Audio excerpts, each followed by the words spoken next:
الرحمن الرحیم الہی عظم البلا وبرح الخفا وانکشف الغطاء وانقطع الرجاء وزاقت الارض ومنعت السماء وانت المستعان الیک المشتقى وعلیک المعول فی الشدة والرخاء اللهم صل على محمد وآل محمد أولي الأمر الذين فرضت علينا طاعتهم وعرفتنا بذلك منزلتهم ففرجنا بحقهم فرجا عاجلا قريبا كلام البصر وأقرب يا محمد يا علي يا علي يا محمد اكفياني فإنكما كافيان وانصراني فإنكما ناصران یا مولانا یا صاحب العصر والزمان الغوث الغوث الغوث ادرکنا ادرکنا ادرکنا السعاد السعاد السعاد العجل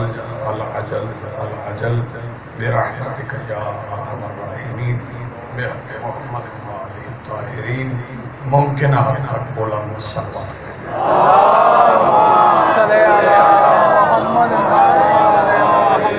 بسم اللہ الرحمن الرحیم الحمدللہ رب العالمین والصلاة والسلام علی رسولہ الکریم وآلہ الطیبین الطاہرین المعصومین المنتجبین المہدیین المظلومین المعصومین الذین اذھب اللہ عنہم الرجس وطہرہم تطہیرا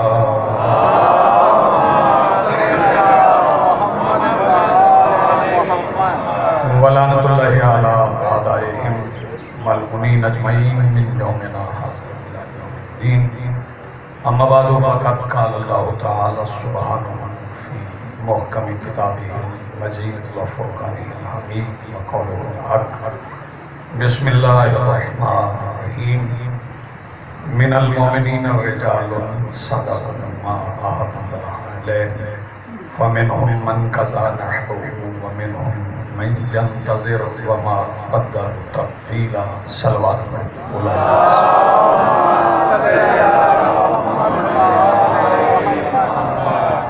سب سے پہلے آج کی صفحہ اعضاء اور اس پر حاضر عزاداران و منتظرین و موالیان کی دلوں کے تخت پر مسند نشین ولایت ولی مطلق کے وسیلہ سے درخواست گزار ہوں اپنے اس وارث کے حضور جو پردہ غیب میں شاہ سوار وادی نور کی حیثیت سے موجود ہے کہ کائنات کا وہ مطلق العنان مدبر الامور اپنے رخ سے حجاب غیبت ہٹائے اور کائنات کو اپنا چہرہ دکھا کے سمجھائے کہ علی کل بھی واجب تھا علی آج بھی واجب تھا۔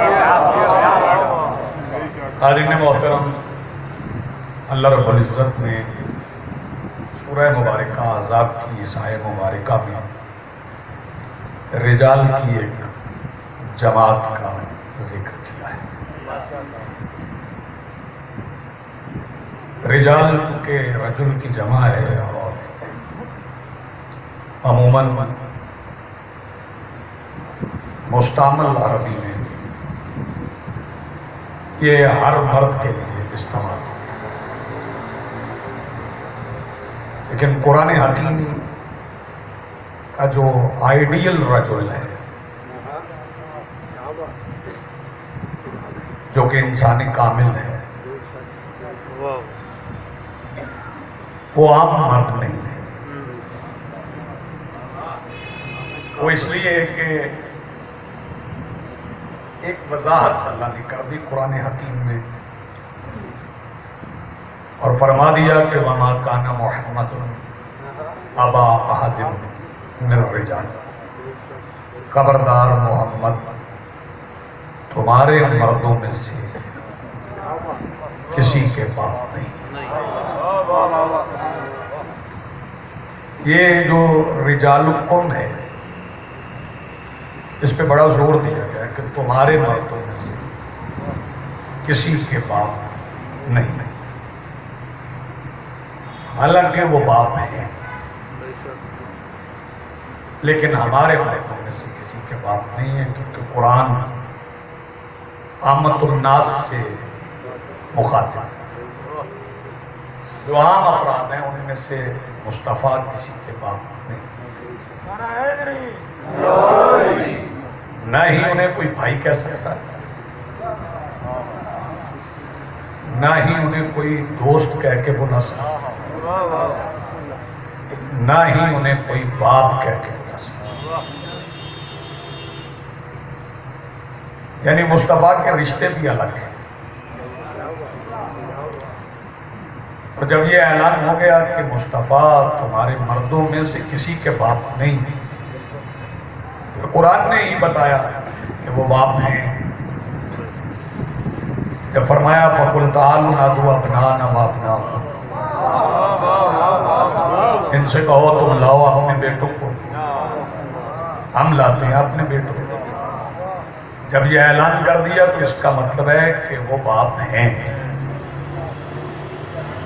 پھر سوال پیدا ہوتا ہے عامت الناس، کیونکہ امت سرکار دو عالم ہے، وہ سرکار سے سوال کریں۔ سرکار قرآن کا فیصلہ ہے کہ مصطفیٰ تمہارے مردوں میں سے کسی کے باپ نہیں، تو پھر یہ جو اعلان ہے کہ تم لاؤ اپنے بیٹوں کو، ہم لاتے ہیں اپنے بیٹوں کو، یہ کون سے مرد ہیں جن کے بارے میں فرما دیا کہ تم لاؤ اپنے بیٹوں کو؟ بیٹا مرد ہی ہوگا۔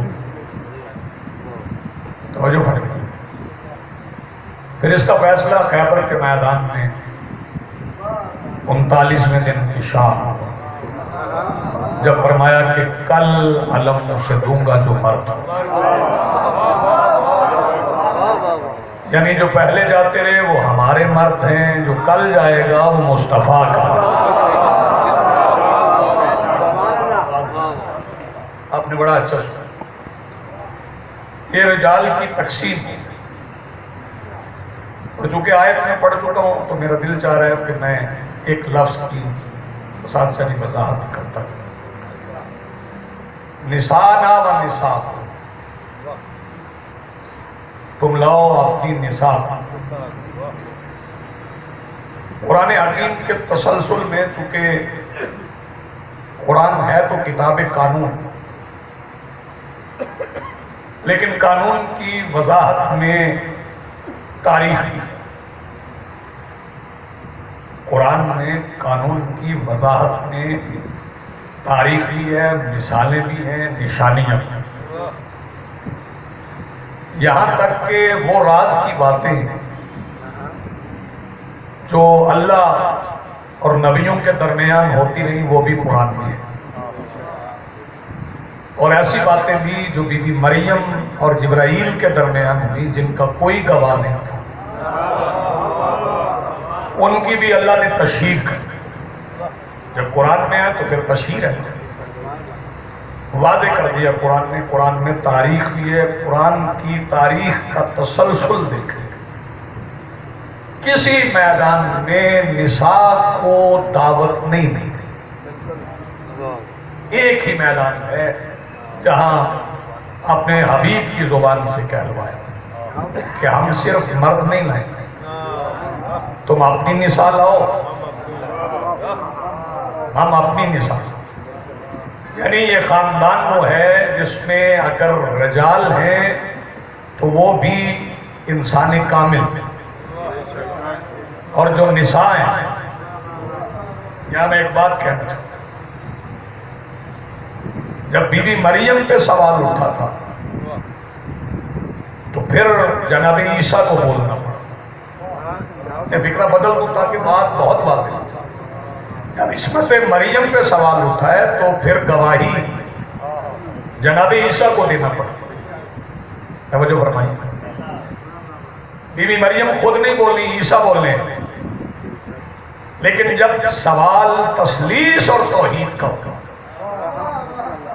تو پھر جو چپ رہتی تھی اسے میدان میں لائے۔ آپ توجہ فرما رہے ہیں؟ یعنی تصدیق توحید چاہیے، تثلیث کی نفی چاہیے۔ تثلیث کی نفی اس شہزادی نے میدان میں، حالانکہ لفظ ہے نساء، اور لفظ نساء کہ اگر آپ ترجمہ کرتے جائیں تو اس میں بہن بھی آ سکتی ہے، اس میں زوجہ بھی آ سکتی ہے، اس میں بیٹی بھی آ سکتی ہے، اس میں ماں بھی آ سکتی ہے۔ اور کمی نہیں تھی، عمومی معنوں میں نساء کی کمی نہیں تھی رسول کے گھر میں، لیکن گئی بیٹی۔ پھر جب اللہ نے کھلی اجازت دی تھی، نساء ہی کہہ دیا تھا، نساءنا و نساءکم، تو پھر سرکار جتنی نساء تھی انہیں لے جاتے ہیں۔ اس کا مطلب ہے کہ نساء کا ترجمہ ہی ٹھیک نہیں، جب نساء کہہ دیا ہے تو جو نساء ہے وہ چلی جائے گی، لیکن قرآن سے پوچھنا پڑے گا کہ یہاں نساء کے معنی کیا؟ توجہ فرمائیے۔ جیسے مختلف جگہوں پہ رجل کا استعمال مختلف معنی میں ہے، ویسے ہی نساء کا استعمال بھی مختلف جگہوں پہ مختلف معنی۔ یہاں نساء کا استعمال کیوں ہے؟ یہاں نساء کے معنی عورت ہے ہی نہیں۔ ایک سوال اٹھا رہا ہوں، یہ جو آئے مباہلہ ہے اس میں نساء کے معنی عورت ہے ہی نہیں۔ اس کا سیدھا سا ترجمہ ہے کہ تم لاؤ اپنی بیٹیوں، ہم لاتے ہیں اپنی بیٹیوں کو، تو بغیر استدلال کے بات کرنا مناسب نہیں۔ کوئی بندہ سوال کر سکتا ہے تم نساء کا ترجمہ بیٹی کیوں کر رہے ہو؟ کہاں کیا روی دان؟ نساء کے معنی عورت ہے، اس میں زوجہ بھی ہے، بہن بھی ہے، بیٹی بھی ہے، ماں بھی ہے، تم نے صرف بیٹی کیسے کر؟ تو میرے پاس دلیل ہے۔ جب نساء کی لفظ قرآن میں ابن کے بعد، ابن کے معنی ہے بیٹا، تو پھر معنی عورت نہیں، پھر معنی بیٹی۔ یہ ملک صاحب ترجمہ کسی سے جا کے کوئی بندہ کسی مسلک کے عالم دین سے دامن بھائی کروا لے، ترجمہ یہی بنے۔ میں آیت پڑھتا ہوں ترجمہ کر کے، کوئی صاحب علم مجھے دے دے۔ جب فرعون کی جاسوس عورتیں آگے بتاتی تھیں کہ فلاں مستور کے، فلاں خاتون کے گھر بچے کی آمد متوقع، تو وہاں پہرے لگ جاتے تھے۔ تو پھر قرآن نے وہ نقشہ کھینچا، وَيُذَبِّحُونَ أَبْنَاءَكُمْ وَيَسْتَحْيُونَ نِسَاءَكُمْ، تو کیا ماں کو قتل کرتے تھے؟ قرآن کہتا تمہارے بیٹوں کو چھوڑ دیتے، ذبح کس کو کرتے؟ ماؤں کو، بہنوں کو نہیں، بیٹی ہوتی تو چھوڑ دیتے۔ یہاں نساء کی لفظ ہے ابن کے بعد، نہیں اب توجہ نہیں کریں، یہاں ترجمہ ہوگا بیٹی۔ اب آئے مباہلہ پڑھ لیں، فَقُلْ تَعَالُوا نَادُوا أَبْنَاءَنَا وَأَبْنَاءَكُمْ وَنِسَاءَنَا وَنِسَاءَكُمْ، یہاں بھی ابن پہلے۔ اس کا مطلب ہے یہاں نساء کے معنی ہیں ہی بیٹی۔ اس کا مطلب ہے کہ اللہ نے پابند کر دیا تھا کہ جو مثالی مرد ہیں انہیں بھی لے جا، جو مثالی نساء ہیں اسے بھی لے جاؤ۔ توجہ فرما رہے ہیں؟ جو رجال رسول لے کے گئے ہیں وہ قرآن کے آئیڈیل رجال، وہ انسان کامل۔ اور اس گھر میں میری مجبوری ہے لفظ انسان استعمال کرنا، مجبوری ہے، اس لیے لفظ انسان استعمال کر رہا ہوں۔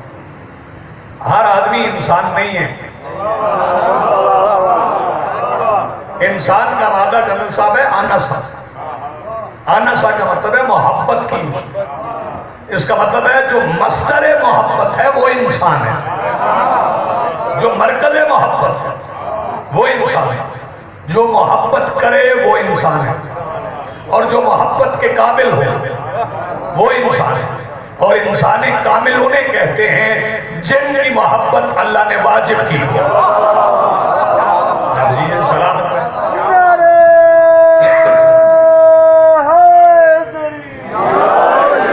اب دیکھنا یہ ہے، میں رفتہ رفتہ آگے بڑھ رہا ہوں کہ اس گھر میں جو کامل انسان ہے وہ کتنے ہیں۔ ہمیں ایک سبق پڑھا دیا گیا اور اس پہ سارے ڈٹ گئے، تکرار ہو گئی شروع اور پھر وہ پکے ہو گئے۔ 14 ایسا ہی ہے. کسی بچے سے پوچھ لو معصوم کتنے ہیں، بلکہ مائیں پڑھا دیتی ہیں. اگر مائیں نہ پڑھوائیں تو بچہ بچپن میں مسجد میں چلا جائے تو وہاں پڑھوا دیا جائے. امام 12 ہیں، معصوم 14. توجہ بھائی، 13ویں رسول ہیں، 14ویں بنت رسول ہیں. وہ کہہ رہے ہیں 14 ہے. مجھے کسی حدیث سے 14 نکال کے دکھا.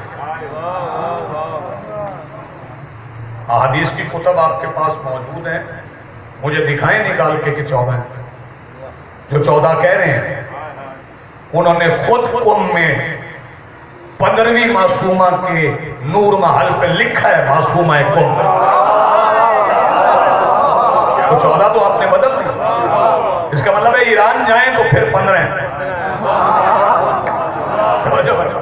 پاکستان رہیں تو پھر 14 ہے. نہیں بھائی، قسمت پہ بھی آپ کو دلیلیں لانا پڑیں گی، کیونکہ انسان کامل ہونے کے لیے معصوم ہونا ضروری ہے. کامل اسے کہتے ہیں. اور میں کامل ترین بھی بتا دوں، صرف کامل نہیں، میں کامل ترین بھی بتا دوں. کامل ترین وہ ہے جس کا بازو بلند ہونے پر دین مکمل نہیں اکمل ہوتا. آپ نے توجہ نہیں فرمائی. یہ گفتگو میں آپ کی سماعتوں کے اعتماد پہ کر رہا ہوں، ورنہ ہماری مجالس کا ماحول کہاں اس قابل ہے کیسی گفتگو کی جائے.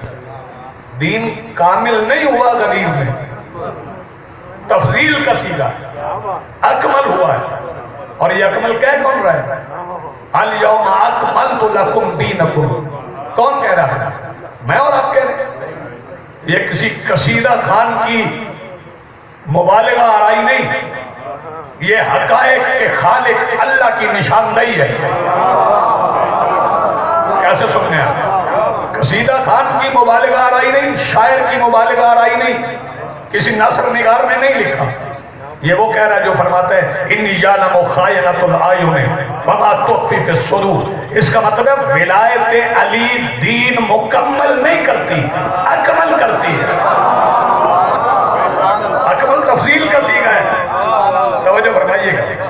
مصطفیٰ سے دین مکمل تھا، اکمل ہوا ولایت علی سے. توجہ فرمائیے. اس کا مطلب ہے کامل ترین وہ ہے جس کا ایک ہاتھ بلند ہو تو دین مکمل ہو جاتا ہے. بس یوں سمجھ لیں پہلے علی کا ایک ہاتھ بلند ہوا تھا تو دین اکمل ہو گیا. آخری علی آئے گا تو دونوں ہاتھ بلند کرے گا.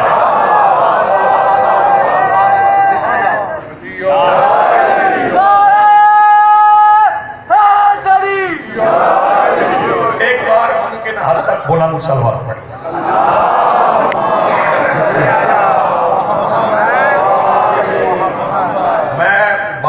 رستے میں چھوڑ کے نہیں جاؤں. کتنے معصوم ہیں؟ دیکھا یہ تکرار ہے نا. اور یہ بلال بھائی تقریر بن گئی. یہ تکرار تقریر بن گئی ہے. ذاکرین کہتے ہیں 14 کی قسم. 14 کی تکرار کرنے والوں، میں تمہیں وہ معصوم نہ بتاؤں جس کی قسم 14 کھاتے ہیں. توجہ فرمائیے. وہ معصوم بتا دیتا ہوں جس کی قسم 14 کھاتے ہیں. نہیں سمجھے تو میں اور آسان معصوم کا نام آئے میری بات پہنچ گئی آپ کو. میں اس معصوم کا تذکرہ کروں. وہ معصوم کون ہے؟ توجہ. چلے تھوڑی تمہید میں تھوڑا وقت آپ کا اور ایک دلیل میں پیش کروں. حسنین کے لیے سیدہ نے اللہ سے کوئی تمنا نہیں. حسنین کریمین کے لیے شہزادی نے اللہ سے کوئی تمنا نہیں کہ میرے بیٹے حسن اور حسین، کیونکہ یہ ضرورت تھی رسول. ذرا بیدار رہی. ان شانئک ھو الابتر کا تقاضا تھا کہ حسنین ہوں اور پتہ چل جائے کہ جو دشمن رسول ہے اس کے گھر میں بچے ہوتے ہیں، اولاد نہیں ہوتی۔ اب یہ سلامت ہو، یہ حسنین ضرورت تھی رسول کی۔ شہزادی کسی غیر معصوم کی تمنا نہیں کر سکتی۔ میں آپ سے توجہ چاہتا ہوں، شہزادی کسی غیر معصوم کی تمنا کر ہی نہیں سکتی۔ جسے شہزادی مانگے وہ غیر معصوم ہے۔ توجہ فرمائیے، شہزادی نے تمنا کس کی کی؟ بولے تو آپ جی، شہزادی نے دعا مانگی، اور یہ دعا کون مانگا؟ قرآن پڑھیں، قرآن سے پتہ چلا کہ دعا کون مانگا، جس کے بارے میں قرآن نے کہا فَلَسَوْفَ يُعْتِيكَ رَبُّكَ فَتَرْضَىٰ، ہم تمہیں وہ عطا کریں گے جس پر تو راضی۔ اس کا مطلب ہے جو مرکز رضائے پروردگار ہے، نہیں میں روک کے کہوں، جو مرکز رضائے پروردگار ہے وہ اللہ سے کہہ رہی ہے اللہ میں تب راضی ہوں جب عباس آئے۔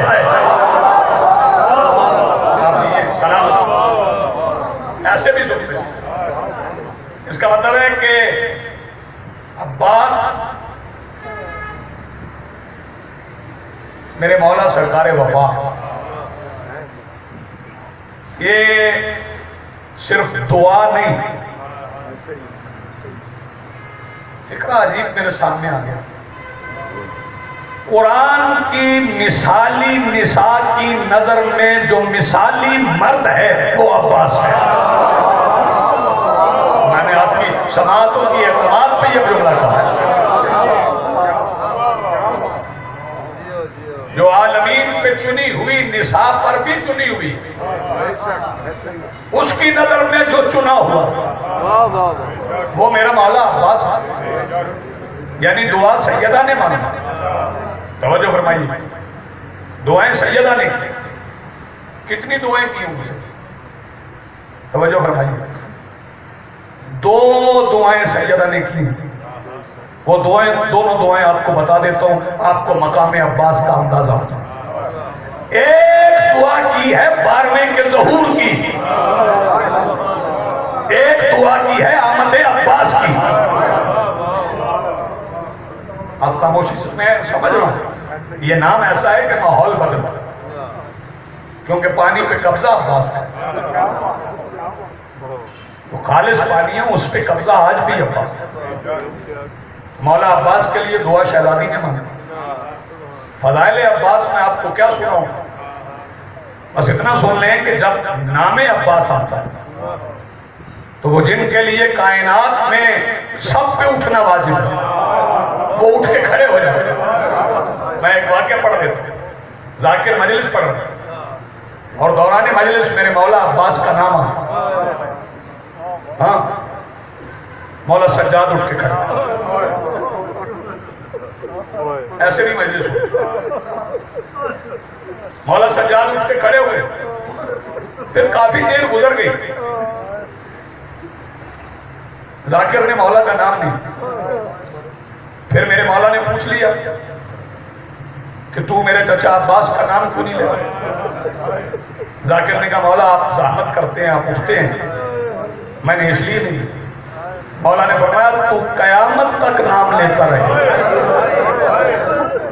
میں اٹھ کے تعظیم کرتا رہا۔ میں آج کی مجلس میں کچھ آداب بھی عرض کرنا چاہتا ہوں، اور خاص طور پہ یہ مجلس میں پڑھنا چاہتا تھا اور آج موقع بنا تو میرا دل چاہ رہا ہے کہ میں اس پہ مجلس پڑھوں۔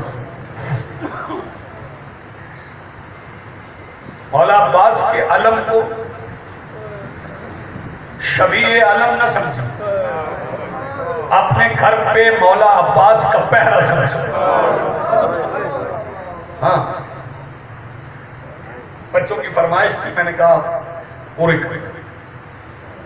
یہ دعا ہوئی کیسے وہ سنانا چاہتا۔ حکم آیا تو میں نے کہا تعمیل کر دوں، موضوع سے بھی مربوط ہو گیا۔ یہ دعا ہوئی ایسے کہ قصر تطہیر کے صحن میں دو ہستیوں کا مکالمہ ہوا، شہزادی کا اور امیر المومنین کا۔ پہلے امیر المومنین نے کچھ کہا، پھر شہزادی نے اس کا جواب دیا۔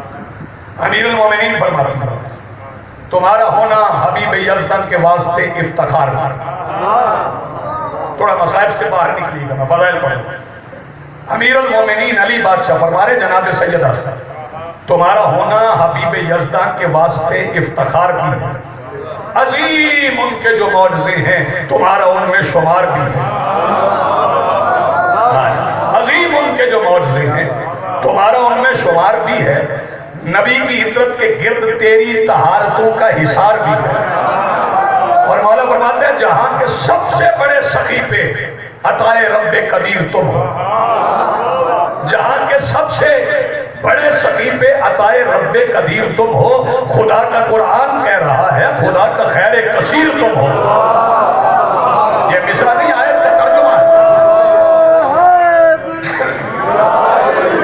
جو بندہ ابھی نہیں بول سکا میں عمران اسے دعوت دے رہا ہوں، ڈاکٹر صاحب اسے دعوت ہے، وہ غور فرمائے، اگر بول سکے تو بولے۔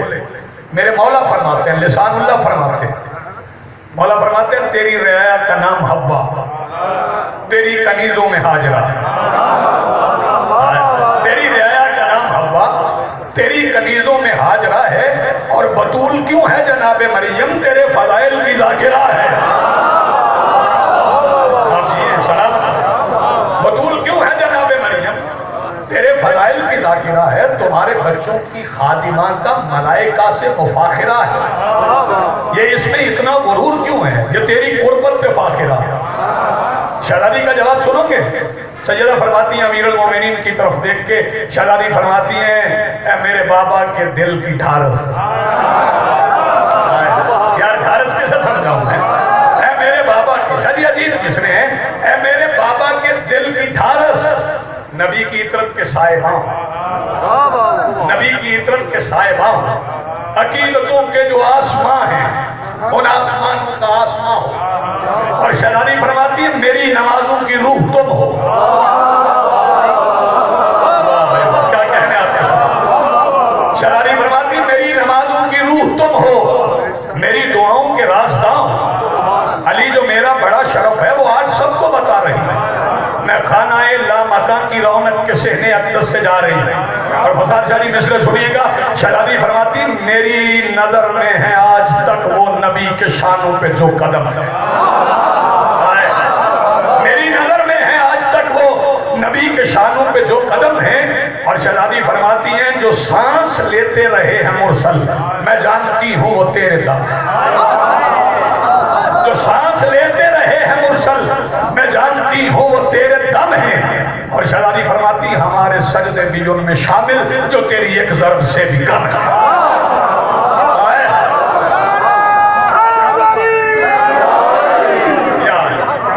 ہمارے سجدے بھی ان میں شامل جو تیری ایک ضرب سے بھی کم ہے۔ اور شہزادی فرماتی جو تو نہ ہوتا تو میں نہ آتی کبھی زمین پہ بطول پر،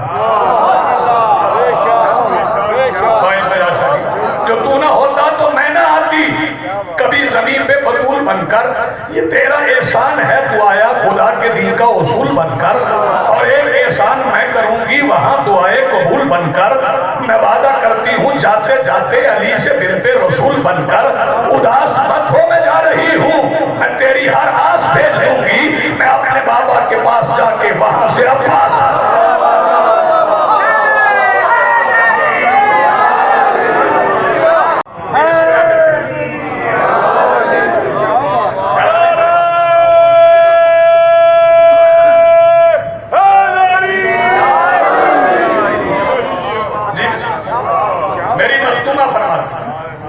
جو تو نہ ہوتا تو میں نہ آتی کبھی زمین پہ بطول بن کر، یہ تیرا احسان ہے تو آیا خدا کے دین کا اصول بن کر، اور ایک احسان میں کروں گی وہاں دعائے قبول بن کر، میں وعدہ کرتی ہوں جاتے جاتے علی سے بنت رسول بن کر، اداس مت ہو میں جا رہی ہوں، میں تیری ہر آس کے میں اپنے بابا کے پاس جا کے وہاں سے عباس بھیجے۔ عباس کی آمد ولادت نہیں، معاہدہ ہے۔ میں کسے سمجھا؟ ولادت نہیں، معاہدہ ہے۔ کس کے درمیان؟ وجہ اللہ اور حجاب اللہ کے درمیان۔ میں کسے سمجھاؤں، کسے سناؤں؟ وجہ اللہ اور حجاب اللہ کے درمیان۔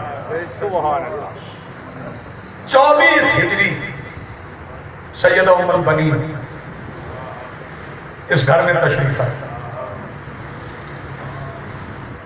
اور آنے کا منظر کیا تھا؟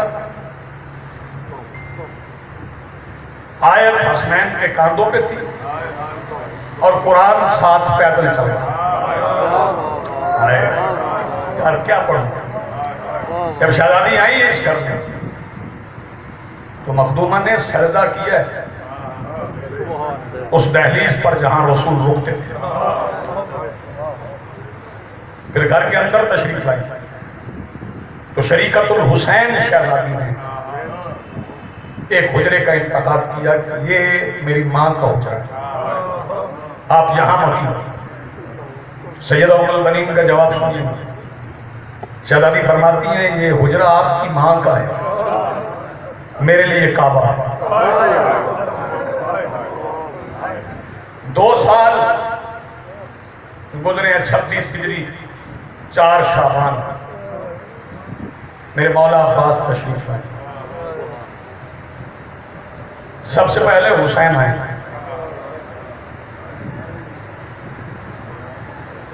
میں پتہ نہیں اس فکرے کو کیسے کہوں گا، آپ کیسے سنیں گے۔ سب سے پہلے حسین آئے۔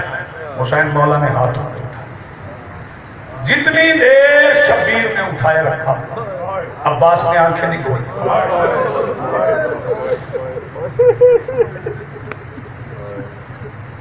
میں ایک فکرہ ڈاکٹر صاحب کہہ رہا ہوں، میرا دل چاہ رہا ہے میں زیادہ مسائل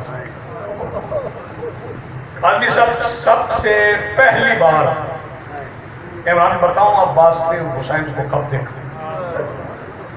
28 رجب جب حسین ولید کے دربار جانے لگا تو سیدہ زینب نے مولا عباس کو بلایا اور بلا کے کہا عباس میں حکم دیتی ہوں حسین کو سر سے پیروں تک دیکھا۔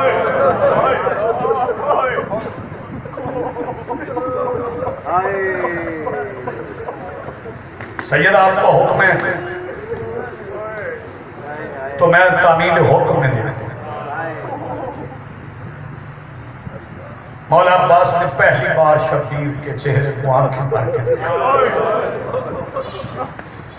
شہزادی فرماتی ہیں عباس دیکھ لیا؟ جی شہزادی دیکھ لیا۔ فرمایا بس عباس اگر دیکھ لیا ہے تو دکھایا اس لیے کہ جتنا دے رہی ہوں نا اتنا واپس میرے مولا عباس نے اجازت شریف زیر لب کچھ کہا۔ سیدہ زینب آواز دے کے کہتی ہے عباس ذرا زور سے کہو کیا کہا؟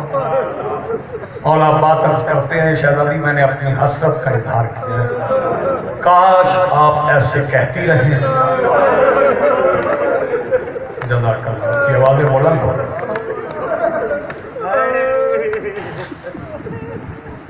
مولا حسین نے سب سے پہلے سخی عباس کو ذکر ایک دلیل میں اور عرض کر سکتا اگر عباس معصوم نہ ہوتے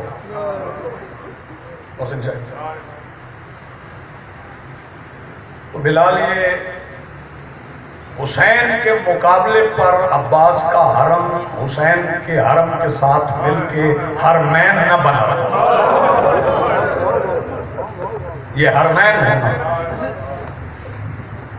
اس کی زیارت سید الشہداء قبول ہی نہیں جو پہلے مولا عباس کے روزے پہ حاضر تھے۔ اس کا مطلب ہے کہ اس گھر کے پسندیدہ ترین رجل کا نام ہے عباس۔ سب سے پہلے مولا حسین نے دیکھا، پھر شریکت الحسین، شہزادی بہنوں نے عباس کے بازو چھوٹے،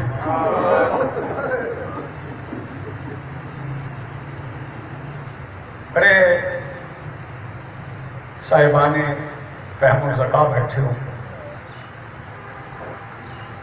میں ایک آدمی سے ایک فکرہ کیا،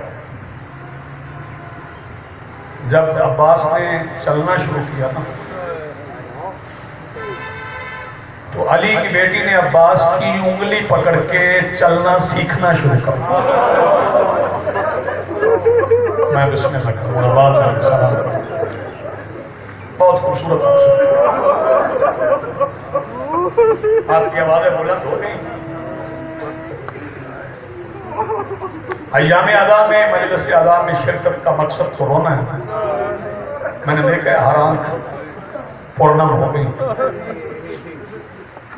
سیدہ ام کلثوم، سیدہ زینب اپنے مصلوں کے درمیان عباس کو بٹھا کے نماز پڑھتی۔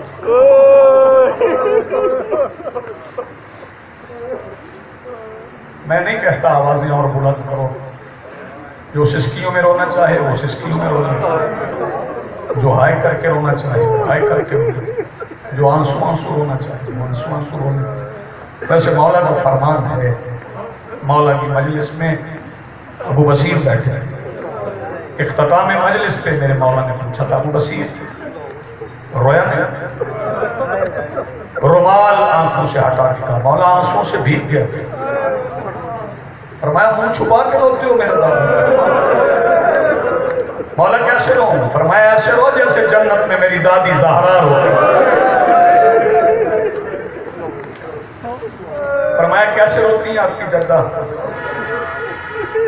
فرمایا سر کے بال کھول کے زیر عرش کھڑی ہے،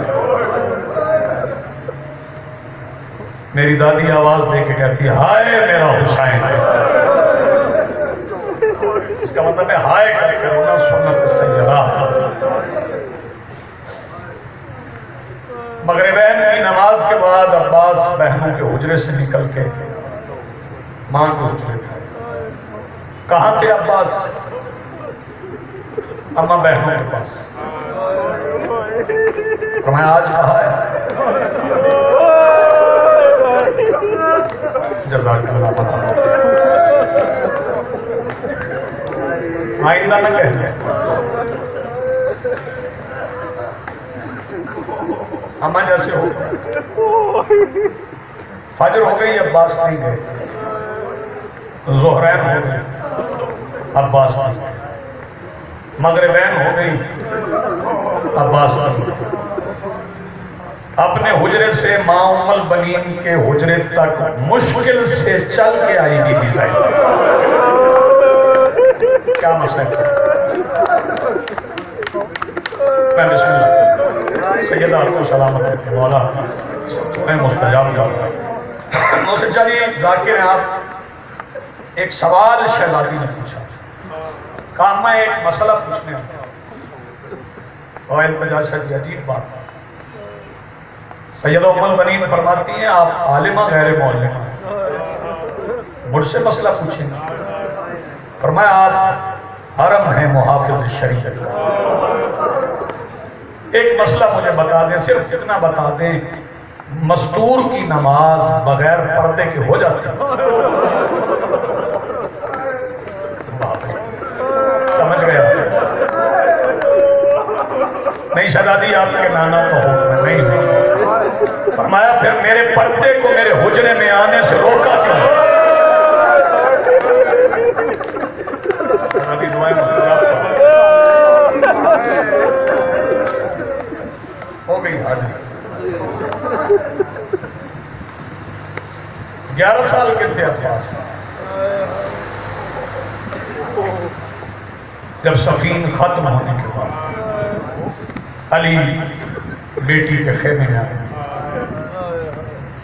اور فرمایا آج تیرا بھائی لڑا ہے۔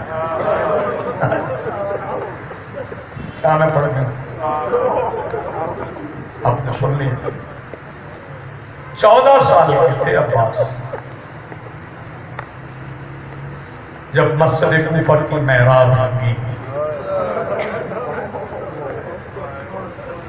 پھر سن لو 14 سال کا جب مسجد کوفہ کی محراب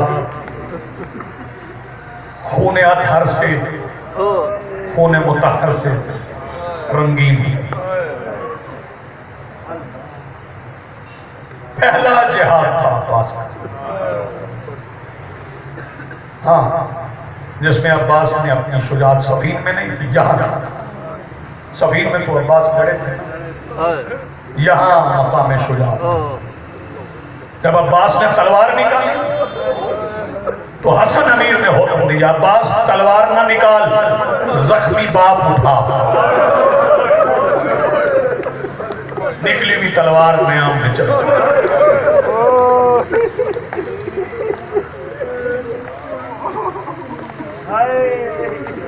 پھر عباس نے 10 سال چپ کر کے گزارا. پھر 50 ہجری آ گئی. قاسم کی الٹی ہوئی آستین، چاک ہوا گریبان، سر میں پڑی ہوئی خاک دیکھ کے عباس بنو ہاشم کی حویلی میں تیز قدم اٹھا کے چلے کہ میرے مولا حسین نے حکم دیا پہلے بھیا کے حجرے میں. بندے پتہ نہیں کس چیز کو شجاعت سمجھتا. عباس کے کندھے پہ تھا حسن کا جنازہ جب پہلا تیر لگا،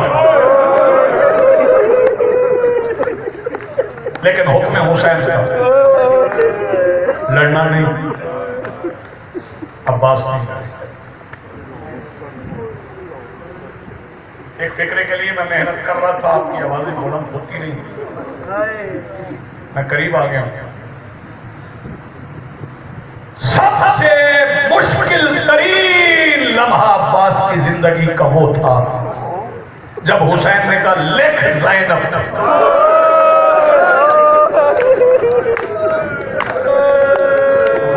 جزاک اللہ مرحبا.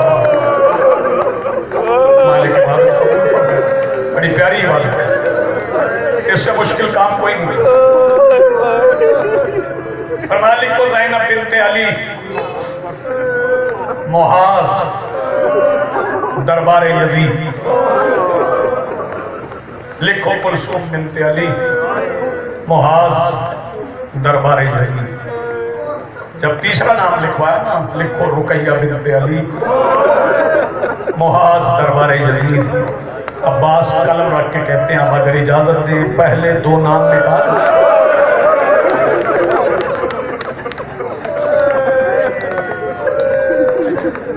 سیدہ سلامت کرتے مخدومہ عالمین آپ کو اجر عظیم عطا فرمائے.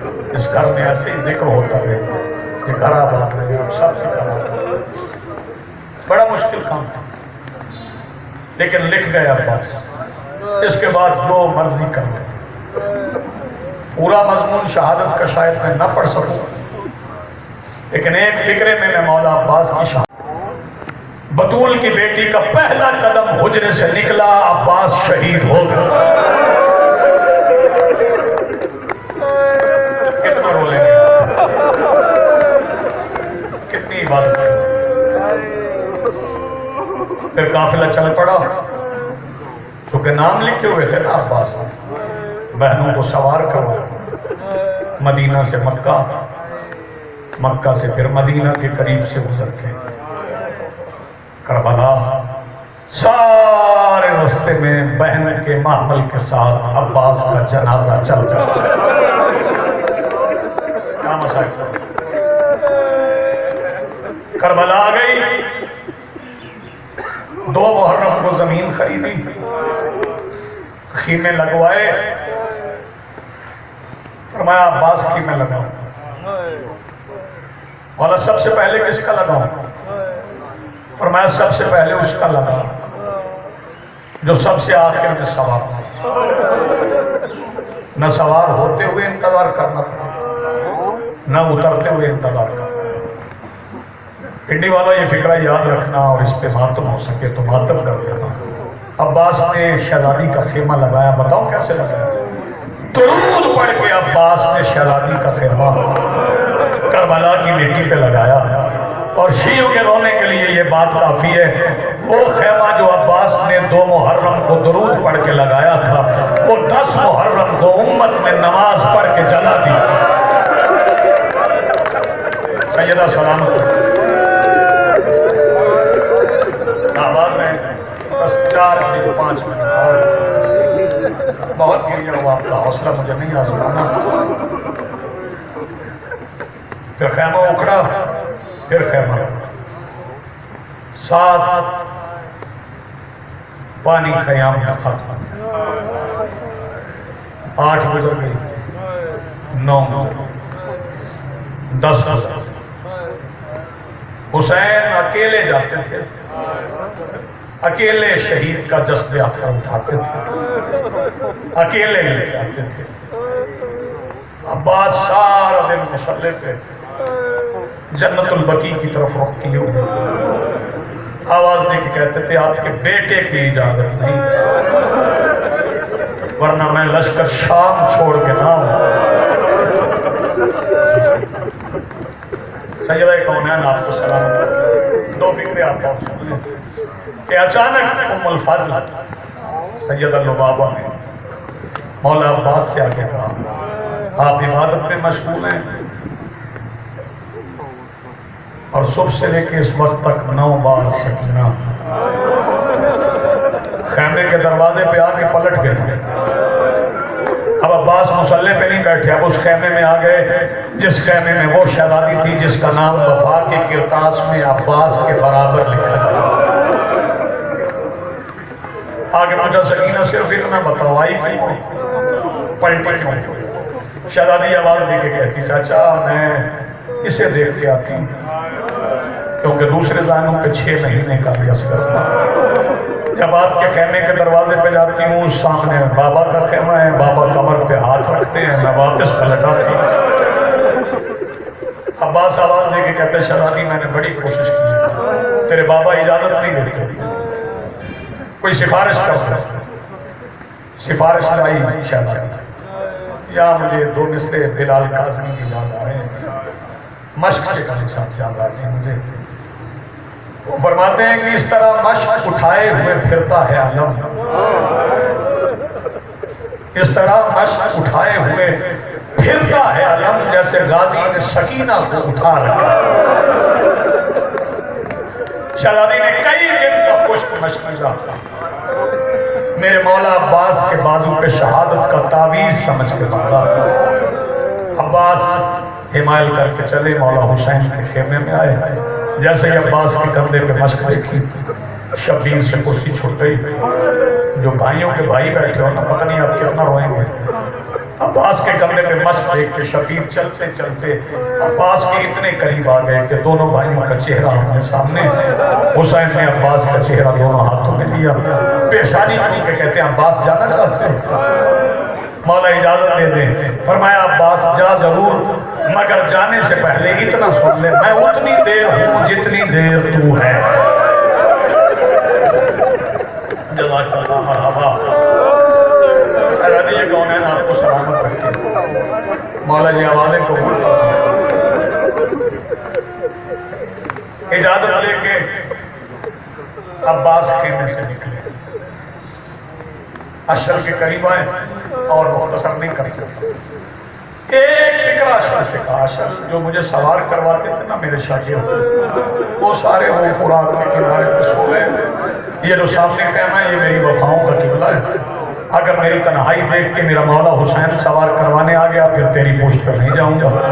اشر کے گھٹنے زمین پہ لگے، عباس گھوڑے کی زین پہ آئے، عباس کا گھوڑا میدان کی جانب چلا، جو بندہ ابھی تک ماتم میں شامل نہیں ہوا وہ اب ہو جائے، عباس کا گھوڑا میدان کی جانب چلا۔ سوال کرو حسین کدھر گئے؟ عباس کے پیچھے نہیں، حسین گئے بہن کے خیموں کی طرف، ہر بہن کے خیمے کا پردہ نئے سرے سے باندھ کے شبیر کہتے تھے اِنَّ لِلَّهِ۔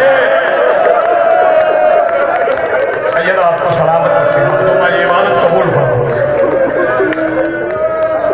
عباس میدان میں گئے، نیزے سے رستہ ساتھ 2 فکرے ہو گئے، سلامت فرماؤں، نیزے سے فوجوں میں رستہ بنایا، مشکیزہ بنا، مشکیزہ بھر کے اپنے سامنے رکھا. جانتے تھے عباس. روتی ہوئی آنکھ سے مشکیزے کو دیکھا. خیمے کی طرف گھوڑے کا رخ کیا. ابھی گھوڑا چلا تھا. میں ایک فکرہ کہوں گا، آپ ماتم کر لیں. ابھی گھوڑا چند قدم چلا تھا جنہوں نے مقام کف عباس دیکھا. طفیل بن نوفل نے جھاڑیوں کے پیچھے چھپ کے پہلا وار کیا. بی بی زینب کی چادر لٹ گئی.